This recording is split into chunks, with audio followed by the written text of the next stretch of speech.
pag naumpisahan yan. Sabi ni Joel Depano, parang yung 10K lang, Bossing Mark, na naglaho. Kung boy 10K, si Peter Cayetano, eto boy 2K. Ano po, si Corriente King. Impeachment ni Sara Duterte. Paano magiging judge yan? Hindi pa mag-inhibit yan. Ang ibig sabihin na mag-inhibit ay Hindi. Makakapal, pa-aspalto mga mukha niyan. Ano? Pinapangalandakan nga nila sa kanila eh. Magiging judge sila pero yung kampi agad nila, hindi pa nakikita yung mga ebidensya, mga nagsasalita na, talo na. Yung prosecution.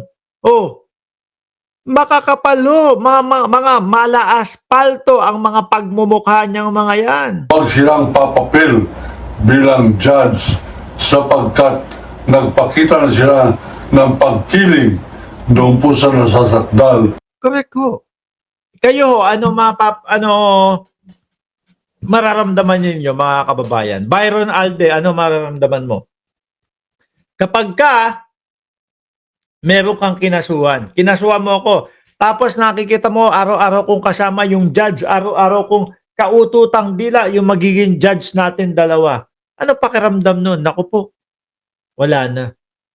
Nagkampihan na. Lugi yung kalaban ko. Kasi alam na natin na kahit nag-uumapaw yung ebidensya, tatalunin pa din ako. Tatalunin pa din kita. Bakit? Kasi andito yung judge, katabi ko, mga kaibigan ko, yun yung nakikita natin sa kanila eh. Kaya nga ako, nakakapagbitaw ako ng mga salita na mag-i-inhibit yung mga yan. Mga mala-aspalto ang mga mukha niyan. Di ho ba? Na ipamukha sa atin. Na magkaka-friend sila, magkakaibigan sila. Di ba? O pinapanagot ng ating saligang batas na walang iba kundi si Sara Inday Lustay Inday Lustay, Duterte. Kaya nga po, ito ang pinakabulok na Senado sa kasaysayan ng ating pong bansa. Sabi ko nga sa inyo, di ba, sir, simply talkies, agree, makapal pa sa asfalto ang mga mukha nila. Sabi ko nga sa inyo, mga kababayan, bata pa lang ako. Tutok na ako sa politika, mga bossing. Yang mga election na yan, naku, pinapanood ko yan sa kulay pula naming TV. Ganyan kakapal yung likod, nung TV namin, 14 inches, black and white. Makikita ko, inaabangan ko sino na kaya mga nanalo. Miriam Defensor Santiago, nandoon. Lahat po yun, matatalino. Dito po, 19th Congress, Robin Padilla. Robin Padilla. Tapos makita nyo, talagang makapal sila na, ano ba naman, ano ba naman kayo? Taong bayan lang naman kayo. Kami ang nasa puder. Wala pong nagsasalita ng ganon. Na taong bayan lang kayo, kami ang nasa puder. Pero yun po ang ipinaparamdam sa atin ng Senado ng Pilipinas. Wapakils kami sa inyo kahit ano pagsasabihin ninyo. Ang importante, kami masusunod dito. Kami ang nasa puder. Ganun po ang pinapakita sa atin ng Senado, mga kababayan. Dapat ikahiya ang mga senador na yan. Yung 18 lang po, 18 lang ho, 18, no? Yung mga takot po sa bloodbath. Dapat ay buwagin na natin kung kinakailangan.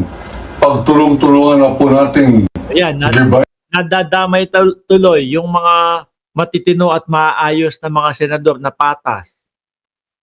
Dahil po dito sa mga bulok na mga senador natin. Hindi natin masisisi. Yung taong bayan na, naku, dagdag pa, lang yan. Dagdag lang tong Senado sa pasweldo ng taong bayan. Tanggalin na natin to, alisin na natin to.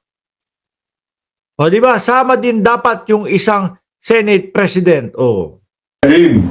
Sa ating sarili mga kamay at pamalo, yung gusali na yan ng Senado para wala nang maupo dyan na mga Bato de la Rosa Robin Padilla at Marcoleta.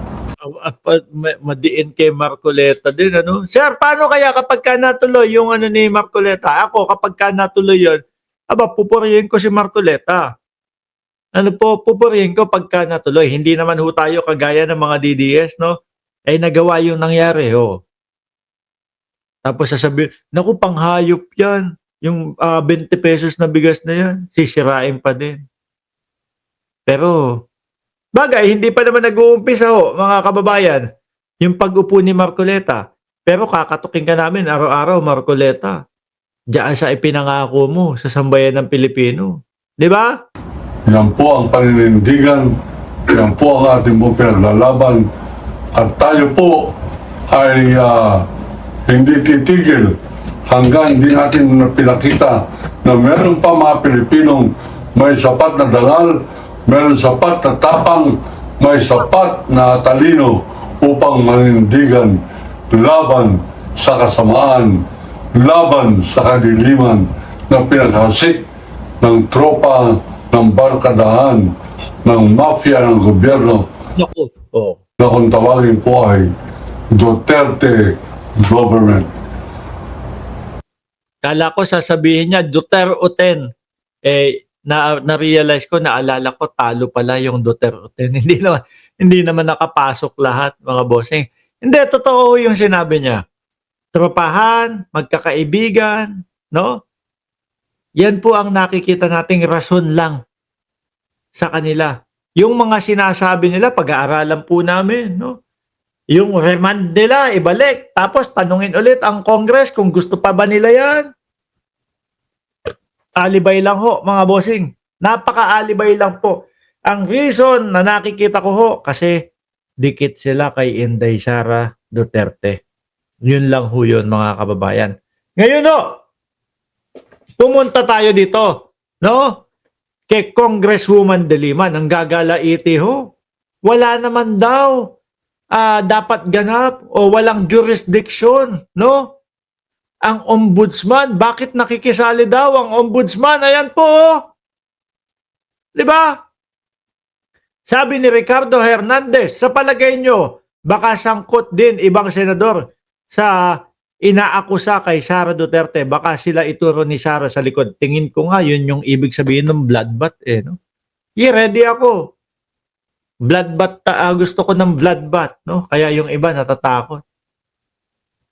De Lima, Ombudsman has no jurisdiction in the House charges versus BP Sara. Kasi nga daw, di ba nagpapatawag ang Ombudsman, ang